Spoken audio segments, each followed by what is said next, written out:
성경 말씀 히브리서 13장입니다. 신약 성경 히브리서 13장 5절에서 8절까지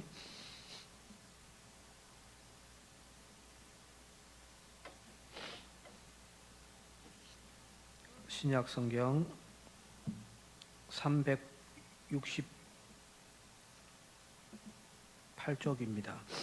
한 절씩 기도하겠습니다. 돈을 사랑하지 말고 있는 바를 족한 줄로 알라. 그가 친히 말씀하시기를 내가 결코 너희를 버리지 아니하고 너희를 떠나지 아니하리라 하셨느니라.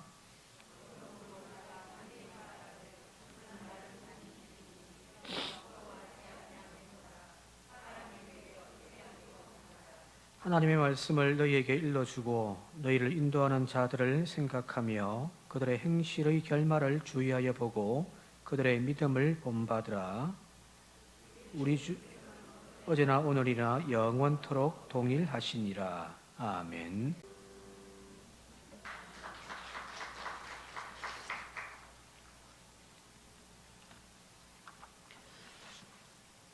히브리서가 13장까지인데 오늘로 해서 13장 히브리서 마치도록 그렇게 하겠습니다.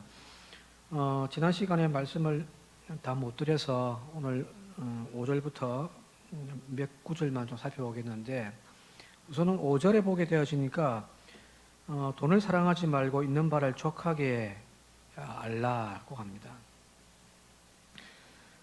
성경 보면은 돈을 사랑하지 말라고 하는 어떤 그리스도인들의 삶의 지침이 여러 곳에서 강조되어지고 있거든요. 특별히 바울의 서신들에 보게 되어지면 더 강하게 그게 주장되어지고 있습니다. 특별히 디모데 전서에 보게 되어지면은 이 부에 대하여서, 돈에 대하여서 몇 가지 가르쳐주고 있는데, 디모데 전서 6장 10절 한번, 9절과 10절 한번 함께 읽어보겠습니다. 시작. 부활해 하는 자들은 시험과 올무와 여러 가지 어리석고 해로운 욕심에 떨어지나니 곧 사람으로 파멸과 멸망에 빠지게 하는 것이라. 돈을 사랑함이 일만 악의 뿌리가 되나니 이것을 탐하는 자들은 미혹을 받아 믿음에서 떠나 많은 근심으로서 자기를 찔렀도다. 부활해 하지 말라. 또 한 가지가 돈을 사랑하지 말라. 거기 일만하게 뿌리가 되어진다는 거거든요. 돈에 대한 욕심은 끝이 없잖아요. 여러분, 얼마 있어야 내가 좀 행복할 수 있겠다, 여러분 생각하십니까? 얼마 정도 있어야 되죠? 전에 한번 이야기했던가요? 저희 집 딸내미가 교회학교 애들끼리 막 이야기를 하고 듣다가 와가지고 우리 집에는 1억 있지? 했던 그 말, 1억이 있어야 말이죠. 탈탈 틀어모아봤자 뭐 얼마 때도 안 하는데 1억이 없다고 하니까 아이가 실망을 하고, 근데 아빠는 1억도 없으면서 미쳤다고 왜 차를 사가지고 막 그러냐고. 맞는 말이기도 같기도 하고, 도대체 얼마가 있어야 그죠? 만족할 수가 있겠냐 말이에요. 이병철 이건희 씨가 이제 돌아가셔가지고 뭐 유산이 18조가 되니 몇 조가 되니 하는 이야기를 하는데, 그것 있으면 족할까요? 빌 게이츠가 했던 말 중에 길거리를 걸어가는데 거기에 1달러짜리가 떨어져 있다면은 어떤 기자가 묻기를 당신은 그 1달러를 죽겠습니까? 라고 물어봤을 때 죽겠다고 하거든요. 그것도 돈인데, 그죠? 사람은 가지고 있다고 할지라도 더 가지고 싶은 것이 인간의 욕망이란 말이에요. 그 소울이라고 하는 단어 표현, 구약 성경에 나와 있는 어떤 소울로 돌아갔더라, 이렇게 죽음으로 돌아갔더라. 그래서 이제 우리가 유대인들의 개념의 죽음 이후에는 소울로 돌아간다고 했거든요. 그 소울이란 무적행도 마찬가지고요. 무적행이라는 표현이 이 구멍이 끝이 없는 구멍이거든요. 그게 막 끝없이 내려가는 거예요. 그게 인간의 욕망이 아닐까라는 거거든요. 그래서 채워도 끊임없이 계속해서 채워야 되는 것이 인간의 욕망이라고 할 때에 돈에 대한 욕심도 마찬가지죠. 이제 적당하게 됐다. 그런 게 없죠. 가지면 또 가지고 싶은 것이 그 돈의 매력이거든 말이에요. 그래서 끊임없이 돈을 사랑하여 쫓기 시작할 때에 어떻게 되냐면은 더 하면서 계속해서 나아가는 거예요. 결국에는 이 돈 때문에 사람 잃고 이 돈이 수단이 아니라 목적이 되어지다 보니까 나중에는 파멸로 나아가게 되어지는 거죠. 돈만 쫓아가다 보면 결국 인간은 파멸할 수밖에 없습니다. 또 한 가지 여기 돈에 대한 탐욕을 우리가 채우는 것, 그죠? 누구나가 돈은 다 사랑하잖아요, 그죠? 다 좋아하잖아요. 내 마음속에 돈 벌고 싶고 돈을 채우고 싶은 것은 어린아이도 마찬가지더라는 거거든요. 그런데 이 돈을 내 마음속에 계속해서 끊임없이 추구하다 보니까 어떤 것이 있냐면은 내 마음에 두 주인이 생기더라는 거예요. 믿음의 크리스찬으로서 고백하기를 하나님의 내 삶의 주인이시다, 내 인생의 주인이시다라고 고백을 하면서 또 한 가지 또 다른 하나의 마음이 만들어지는데 그것이 바로 돈을 향한 추구의 마음이더라는 거거든요. 탐욕의 마음. 이 두 가지가 내 안에서 싸운단 말이에요. 그죠? 돈과 하나님이 싸워요, 내 안에서. 그래서 적어도 신앙의 양심이 살아있는 사람은요. 그래서 돈을 사랑하든지 하나님을 사랑하든지 둘 개 중에 하나를 선택해야 되는 거잖아요. 이거 두 가지를 함께 할 수는 없단 말이에요. 그래서 마태복음 6장에 산상수훈에서 주님께서 이렇게 말씀하십니다. 함께 읽겠습니다. 한 사람이 두 주인을 섬기지 못할 것이니 혹 이를 미워하고 저를 사랑하거나 혹 이를 중히 여기고 저를 경히 여김이라. 너희가 하나님과 재물을 겸하여 섬기지 못하느니라. 돈을 사랑하든지 하나님을 사랑하든지 이 두 가지를 함께 사랑할 수 없다고 주님은 겸하여 섬길 수가 없다는 거잖아요. 두 개 중에 하나 선택해라는 거거든요. 자, 우리의 마음이라는 방에 하나님과 돈을, 물질이라고 하는 돈이라고 하는 것들을 함께 하나로 묶어 놓을 수 없단 말이에요. 그 주님의 가르침이잖아요. 하나님을 사랑하다 보면은 돈에 대하여서 이제 어느 정도 욕심이 내려놓아야죠. 돈을 사랑하다 보니까 점점 하나님과 멀어지더라는 거예요. 그죠? 이 시간 돈을 사랑했으면 여력이 안 앉아있죠. 그죠? 장사를 하든지 뭘 하든지, 그죠? 할 거 아니에요. 근데 하나님을 더 사랑하니까 주일날에도 가게 문을 닫을 수가 있잖아요. 너희가 하나님과 재물을 겸하여 섬기지 못하느니라. 이게 분명한 주님의 가르침입니다. 그런데 자, 인간은 참 교묘해요. 아까 우리 권사님 기도하시면서 그 이야기 했는데 참 교묘하고 참 악해요. 자, 이 두 가지가 함께 할 수가 없는데 이걸 함께 하나로 만들려고 인간은 엄청나게 노력을 하죠. 그게 뭐냐면 그게 바로 축복신앙이라는 거예요.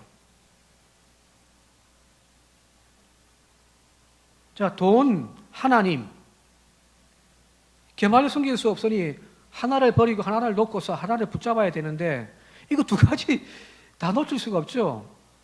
예수 믿는 우리가 주님도 놓칠 수가 없고 또 인간이다 보니 돈에 대한 애착과 욕망이 있으니까 돈도 놓칠 수가 없단 말이에요.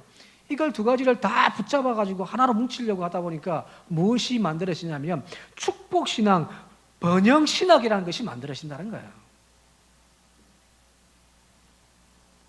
자, 인간의 탐욕스러운 신앙이죠. 그게 결국에는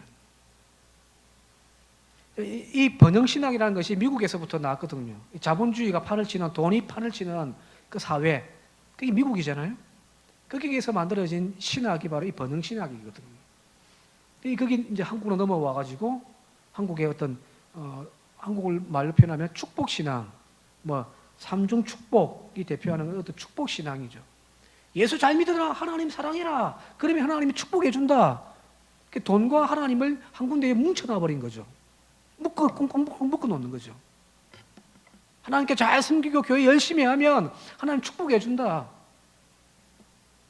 오, 이게 기발한 아이디어죠.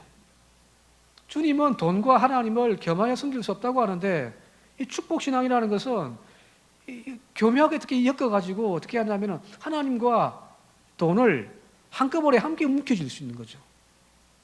교회 생활 잘하고 헌금 생활 잘하고 순종 생활을 하면은 하나님이 당연히 축복해 준다는 거예요. 자, 인간의 탐욕과 하나님을 하나로 묶어서 축복이라는 이름으로 둔갑시켜 놓은 것 뿐이에요. 이걸 우리가 좀 지금은 좀 이제는 깨 부술 때가 됐단 말이에요. 이게 과연 성경의 가르침인가? 단언컨대 아니에요. 돈을 향한 욕망을 가지고 있으면서 하나님을 내가 사랑할 수 있다. 그냥 우리가 만들어 놓은 하나의 괴리일 뿐이죠. 주님이 말씀하셨잖아요. 돈과 하나님은 겸하여 섬길 수 없다고요. 그러니까 두 개 중에 하나는 포기하셔야죠. 포기해야죠. 뭘 포기하시겠어요? 뭘 포기하시겠어요?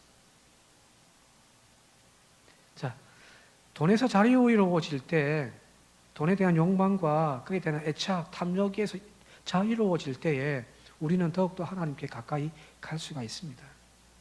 우리는 하나님 포기할 수는 없잖아요. 그죠? 적어도 믿음 있는 사람이라면. 그러면 하나님 포기할 수 없으니 우리가 돈은 포기를 해야죠. 그래서 오늘 본문 말씀에도 5절 그 뒷부분에 돈을 사랑하지 말라. 그래서 있는 바를 족한 줄로 알라. 그가 친히 말씀하시기를 내가 결코 너희를 버리지 아니하고 너희를 떠나지 아니하리라 하셨느니라. 그 이야기를 하는 거죠. 너희에게 지금 있는 것에 만족하며 살자 하는 거예요. 더 가지려고 발부둥치고 몸부림치면서 돈의 노예가 되어져 가지고 살지 말고 그냥 하나님 주시는 대로 내가 버는 대로 거기에 만족하며 살면서 오직 사랑의 마음은 주님에게만 주자는 이야기거든요. 현재 주어진 여건과 물질에 대해서 여러분들 만족할 수 있길 바랍니다. 많으면은 모르겠는데 적은데 그죠? 그 적은 것조차도 우리는 만족하며 살자는 거거든요. 이 말씀을 바울이 디모데에게 다시 아까 디모데전서 6장에 계속해서 이제 이 말씀을 하고 있습니다. 함께 읽어보겠습니다. 디모데전서 6장 6절에서 8절 시작. 그러나 자족하는 마음이 있으면 경건한 큰 이익이 되느니라. 우리가 세상에 아무것도 가지고 온 것이 없음에 또한 아무것도 가지고 가지 못하리니 우리가 먹을 것과 입을 것이 있은즉 족한 줄로 알 것이니라. 우리 흔히 말하는 공수래, 공수거, 그죠? 빈손으로 왔으니 빈손으로 가는 것이 인생이잖아요, 그죠? 산다는 게 그런 거지, 그죠? 수지 맞는 장사잖소. 알몸으로 태어나서 옷 한 벌은 건졌잖소. 이 불교의 가르침이기도 하지만 기독교의 가르침이기도 하단 말이에요. 어찌 보면은 동서고금을 모든 종교를 통해서 공통적으로 이야기하는 것이 이 부분이 아닌가라는 거예요. 다 가지고 더 채우고 더 막 꾸미고 해서 나 자신을 존재를 만들어가는 것이 아니라 그냥 있는 그대로로 내 스스로에 대해 만족하며 살자는 거거든요. 바울이 끝까지 지치지 않는 열정으로 복음을 전가하면서 마지막 거기까지 달려갈 수 있었던 이유도 바로 이 부분이 아닐까라는 거예요. 저 자식 먹여 살려야 될 고민, 남들보다 더 가지고 싶은 욕망, 거기에 얽매여 살았다면 바울은 복음 전가하면서 얼마나 큰 부자가 됐겠어요. 그죠? 손수건 하나만 갖고 가도 그죠? 병자가 벌떡벌떡 일어난다고 하니까 손수건만 팔아도 이게 저는 매덕을 받겠습니다. 그죠? 병자 하나 고치어주고 또 병고추짐을 통하여서 뭐 사회적 친문도 쌓고 명성도 얻고 그죠? 근데 바울은 그렇게 하지 않았다는 거거든. 그냥 지금 복음에 전가하기 위해 돌아다니면서 필요한 가벼운 옷 몇 벌 그거만 족하더라는 거거든. 그래서 이름 잘 아시는 대로 빌립보서 4장 11절부터에 바울이 이렇게 고백합니다. 내가 궁핍함으로 말하는 것이 아니니라 어떠한 형편에든지 나는 자족하기를 배웠노니 나는 비천에 처할 줄도 알고 풍부에 처할 줄도 알아. 모든 일 곧 배부름과 배고픔, 풍부와 궁핍함에도 처할 줄 아는 일체의 비결을 배웠노라. 마지막 절 13절 함께 읽겠습니다. 시작. 내게 능력 주시는 자 안에서 내가 모든 것을 할 수 있느니라. 여기 모든 것을 할 수 있다라고 하는 이 바울의 고백은 바로 이 앞부분과 연결되는 거예요. 주님이 나와 함께 하시고 내가 주님 안에 살고 있는 그 삶을 통하여 내가 못할 것이 뭐가 있더냐, 내가 못 갈 곳이 어디 있더냐는 거거든요. 그죠? 자, 그랬다 하시니까 뭐 배고픔, 배부름, 풍요로움, 혹은 궁핍함, 아무 문제가 안 되더라는 거거든요. 오늘 그리스도인 저와 여러분들이 바로 이 돈에 대한 개념을 다시 한 번 더 좀 정립했으면 좋겠습니다. 돈이 있고 없고가 중요한 것이 아니죠. 그죠? 그냥 있는 그것에 만족하며 오늘도 감사하며 살아갔으면 좋겠습니다. 특히 우리 교회는 다른 교회 비교해서 크게 사업하는 분도 없고 헌금만 한꺼번에 막 팡팡 때려주는 그런 교회도 없잖아요. 그죠? 다 고만고만한 그냥 우리 어머니 같은 분들. 그럼에도 불구하고 자기 있는 형편에서 열심히 교회 섬기고 헌금하시고 하는 보면은 참 감사하거든요. 그죠? 자, 오늘 내가 서 있는 그 자리에서 하나님 주신 은혜로 고백하며 오늘도 감사하며 사는 저와 여러분들 되시길 바랍니다. 더 가지려고 몸부림치지 말고요. 눈에 벌거이 혈안이 돼가지고 토끼 눈으로 앉아있지 말고, 오늘도 벌건 눈이긴 눈인데 욕망의 탐욕에 벌겋게 달아오른 눈이 아니라 주님 주신 은혜에 감사하여 눈물 흘려서 충혈되어진 눈으로 앉아있는 여러분이 되시기를 주님의 이름으로 축원드립니다. 계속해서 이제 6절 한번 넘어갈게요. 6절 함께 읽겠습니다. 시작. 그러므로 우리가 담대히 말하노니 주는 나를 돕는 이시니 내가 무서워하지 아니하겠노라. 사람이 내게 어찌하리요 하노라. 이 구절은 시편 118편 6절의 말씀을 인용한 거거든요. 사람이 내게 어찌하리요. 주님이 나와 함께 하심으로 사람이 내게 어찌하리요. 이 고백이 시편에 몇 번 등장하는데 이 구절을 인용한 거예요. 그런데 이 시편 118편 6절 말씀을 정말 잘 출석해서 표현해 놓은 구절이 로마서 8장에 나와 있거든요. 제가 함께 한번 읽어보겠습니다. 로마서 8장 31절부터 39절인데 중간중간 조금 뽑아서 한번 읽어보겠습니다. 31절 32절 시작. 그런즉 이 일에 대하여 우리가 무슨 말하리요? 만일 하나님이 우리를 위하시면 누가 우리를 대적하리요? 자기 아들을 아끼지 아니하시고 우리 모든 사람을 위하여 내주신 이가 어찌 그 아들과 함께 모든 것을 우리에게 주시지 아니하시겠느냐 하는 거예요. 여기 32절에 특별히 이제 우리 마음이 툭 쏠리죠, 그죠? 그 아들 독생자 예수 그리스도를 우리를 위하여 주신 그 하나님이 그 아들과 함께 모든 것을 우리에게 주시지 않겠냐는 거거든요. 그죠? 아들까지도 주신 분인데, 그렇게 우리를 사랑하시는 분인데, 하나님이 우리에게 필요한 때, 필요한 은혜로 채워주지 않겠냐는 거거든요. 이 부분은 분명히 우리에게 필요한 것은 하나님에 대한 절대적인 신뢰인 거죠. 하나님 여러분 사랑하십니다. 네가 굶어 죽디 말든 난 모른다 하는 하나님이 아니란 말이에요. 그죠? 계속해서 35절과 38절, 39절 계속해서 읽겠습니다. 시작. 누가 우리를 그리스도의 사랑에서 끊으리요? 환난이나 공고나 박해나 기근이나 적신이나 위험이나 칼이랴. 내가 확신하노니 사망이나 생명이나 천사들이나 권세자들이나 현재의 일이나 장래의 일이나 능력이나 높음이나 깊음이나 다른 어떤 피조물로도 우리를 우리 주 그리스도 예수 안에 있는 하나님의 사랑에서 끊을 수 없느니라. 하나님이 우리를 독생자 예수 그리스도를 주시는 만까지 사랑하신단 말이에요. 그죠? 근데 이거는 어떤 사랑과 비교할 수 없단 말이에요. 근데 이 사랑을 끊을 수 있는 것이 없단 말이에요. 기근도, 박해도, 여기 박해와 위험과 칼, 그런 것들로도 하나님의 사랑을 우리를 끊을 수 없다.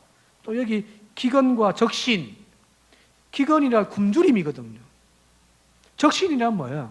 적신. 헐벗음이거든요. 굶주리고 헐벗고 하는 그 상황 속에서도 하나님이 우리를 향하고 우리를 위하시는 그 사랑에서 그 무엇인가도 끊을 수가 없다는 거거든요. 그런 존재가 저와 여러분들이에요. 자, 그런 특별한 사랑과 은혜 가운데 살고 있다라고 하는 확신이 있는데 뭘 더 그렇게 욕심을 내세요?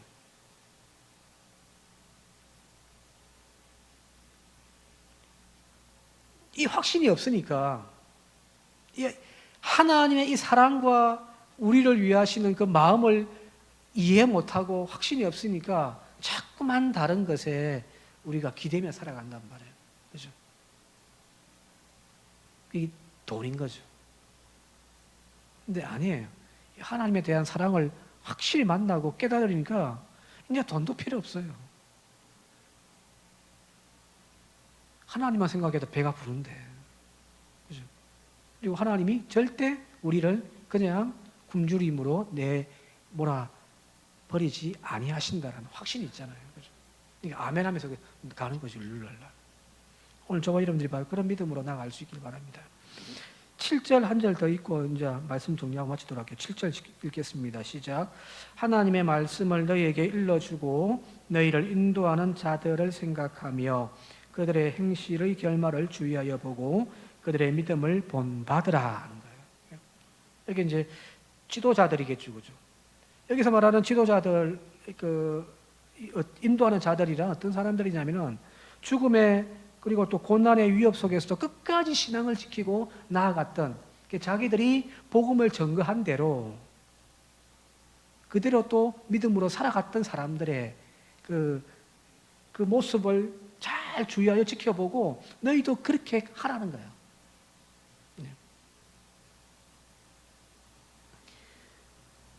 자, 교인들은 설교자를 믿죠, 그죠? 아까 검사님 기도하는데 제가 막 가슴 찔리고 막 부끄러워가지고 설교자의 그 설교를 듣고 우리가 은혜 받고 그 설교의 말씀을 통하여서 순종하며 살아가기도 하겠지만 사실은 그 말보다 그 설교자의 삶을 통하여 배우는 거잖아요. 이 말 하니까 저도 참 부끄럽습니다만은 사실은 설교자의 말이 아니라 설교자의 삶을 배워보는 거거든요. 여러분 잘 아시는 한경진 목사님, 뭐 신앙 노선이 우리가 좀 틀려서 좀 그렇습니다만은 그래도 정말 본받아야 할 것 중에 한 개가 이 한경진 목사님 정말 많은 것들이 이루었잖아요. 그죠? 대한민국에서도 그래도 가장 어른이라고 기독교 안에서도 인정했던 분이 한경진 목사님이란 말이에요. 자기가 가지려면은 엄청 많이 가질 수 있죠. 근데 그가 2000년 4월 달에 돌아가셨는데, 남한 산성 자락에 6평, 자그마한 거처에서 그냥 조용히 숨을 거두셨단 말이에요. 일평생 통장 한번 만들지 않았다고 하거든요. 그래서 그가 40년 동안 목회하고 끝나고 이제 주님 부르시는 그 순간까지 남겨놓은 것들이 있다면은 일회용 유아용 침대, 조그만한 침대 하나, 그리고 안경 하나가 전부였다고 하잖아요. 이런 부분에서는 어른인 거죠, 그죠? 가르치고 앞서서 몸으로 보여줬던 삶을 우리는 본받아야죠. 천주교의 김수환 추기경도 이름 잘 아시잖아요, 그죠? 이분이 이제 그 선종했을 때 2009년 2월 달에 이제 선종 이제 하나님 부르심 받았는데 그때 이제 이 장례를 이제 집례하고 이제 준비하는 신부님에게 담당 신부님에게 기자 하나가 전화가 왔대요. 전화가 와서 물어보기를 김수환 추기경님이 남겨놓으신 유산이 얼마나 됩니까? 이제 본인이 그 모르니까 그 모든 것들을 이제 관리하던 수녀님에게 담당 수녀님에게 전화를 걸어가지고 내가 확인해서 나중에 알려주겠다라고 하고 이제 전화를 해서 물어봤더니 이 수녀님이 이제 그렇게 이야기를 하는 거예요. 제가 재정을 관리했는데 돌아가시기 직전까지 통장 잔액이 1,000만 원 정도 남아 있습니다. 왜냐하면 이제 은퇴하신 이후에도 천주교는 연금이 나오니까요. 거기 이제 대략 한 200만 원 중반 정도 됐다고 하거든요. 한 250만 원이나 합시다. 그거 이제 받으면서 생활하는 거죠. 축의금까지 했으니까 이제 이 호봉도 높잖아요. 연금 받아 갖고 이제 생활을 하시는데 그걸 조금씩 모아놨던 모양이에요. 이제 한 1,000만 원 정도 되는 거죠. 그런데 이 순례가 뭐라고 이야기하면 그런데 1,000만 원 정도가 있긴 한데 문제가 있다고. 그 문제가 뭐냐면은 이 김수환 추기경이 당신이 이제 돌아가시 직전에 당신이 이제 소천하시면은 장례 미사를 할 거 아니에요, 그죠? 그죠? 우리 장례식 하듯이 장례 미사를 하는데 그 오시는 분들에게 묵주를 선물해 줬으면 좋겠다. 자기 돈 가지고 묵주를 준비해서 오시는 분들한테 선물해 주면 좋겠다. 그거 다 사고 나니까 돈이 모자란다는 거예요. 자, 어찌 보면은 가장 화려한 자리에 좀 만인들이 존경하고 만인들이 따랐던 그 지도자의 자리에 있었지만 마지막 떠나실 때의 그 삶의 모습은 그야말로 빈손으로 와서 빈손으로 가신 그 모습을 보여주고 있는 거죠. 우리는 그런 지도자들의 모습을 바라보면서 쫓아가야 되는 거죠. 오늘날 많은 대형 교회를 일궈 놓았던 목사님들, 이처럼 깨끗하게 또 돈에 대한 욕심 없이 은퇴하시고 여전히 삶을 살아가시는 그런 목사님들이 얼마나 될까요?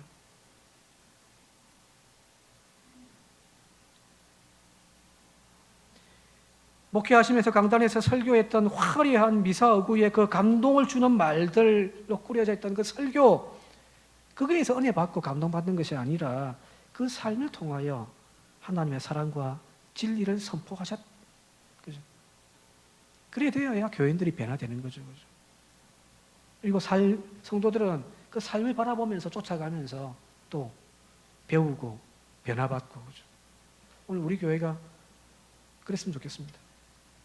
제가 그렇게 좀 제 스스로도 다짐을 하고 돈보다는 교인이 더 좋고 하나님이 더 좋고 그랬으면 좋겠고 또 여러분들은 그런 지도자들의 모습 바라보면서 또 신앙으로 또 본받고 쫓아가는, 그래서 서로 함께 믿음으로 성장해가는 그런 은혜가 있기를 이 시간 주님 이름으로 축원드립니다.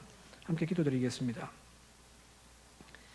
하나님, 돈을 사랑하지 않게 하시고 오늘 우리에게 주신 하나님의 은혜에 족한 줄 알고 감사하며 살아가는 저희들이 되게 하여 주옵소서. 비록 내 손에 움켜쥐는 것들이 적을지라도 결코 하나님의 나를 버려두지 아니하시고 나를 헐벗게 하시고 나를 굶주리게 아니하신다라고 하는 그 믿음의 확신 가지고 오늘도 자족하며 살아갈 수 있는 믿음을 허락하여 주옵소서. 우리 안에 하나님과 돈을 함께 묶어내려고 하는 그 탐욕과 어리석음은 벗어버리고 이제 하나님을 선택하며 하나님을 더 깊이 사랑할 수 있는 믿음의 성도들 되어지도록 역사하여 주옵소서. 예수님의 이름으로 간절히 기도하옵나이다. 아멘.